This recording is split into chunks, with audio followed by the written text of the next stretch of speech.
do your best. Well, good morning, and thank you very much for your valuable time. I'm here on my lunch. I wasn't able to catch the entirety of the meeting, but I just wanted to speak briefly on behalf of some of the school counselors of the state.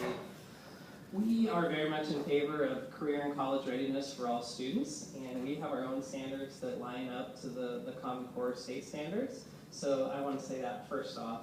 However, as school counselors, we do have concerns about high stakes tests that are tied to graduation, and I have personally experienced the pain of seeing students work very hard to meet graduation requirements, go through credit recovery, take exams multiple times, and then fail COEs multiple times. It's just very, very painful.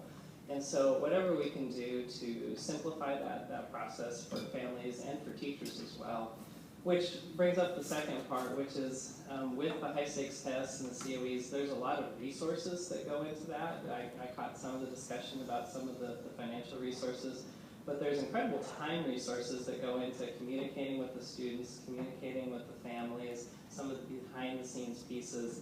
And frequently what we see happen is frequently school counselors are put in charge of the standardized testing, the coordination, the communication. And it takes away from our ability to help all students with career college readiness. So that's something, I'm very fortunate in my district that we have a staff person that communicates with families, coordinates the testing, but that is not the case in most districts. In most districts, that's a school counselor and then takes time away from helping students with the high school and beyond plan, with the advising and some of those career college pieces.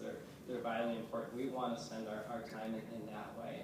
So basically that's what I came to say. Again, I thank you for your time. Just as you're looking at the whole picture, just want to add to that piece the resources that are taken away through all the communication and multiple attempts. And for instance, this November with the retakes, that's 3-4 weeks of time and staff devoted to that staff could be doing other things. So again, whatever we can do to simplify the process for students and families. And I thank you very much for your valuable time. Thank you very much. Thank you for taking your lunch hour, or part of it, coming over. Appreciate that. Is there anyone else who'd like to testify or offer comments? Okay, then we will close the public comment period.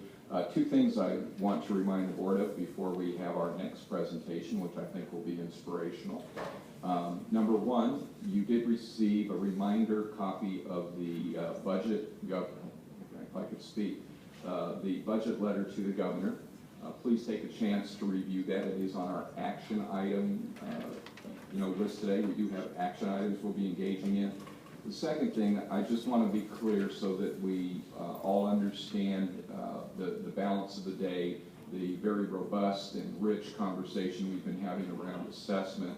The only action item we have associated with that today is that one area on our legislative priorities of the career and college ready requirements. So be thinking about that as we go into the afternoon discussion.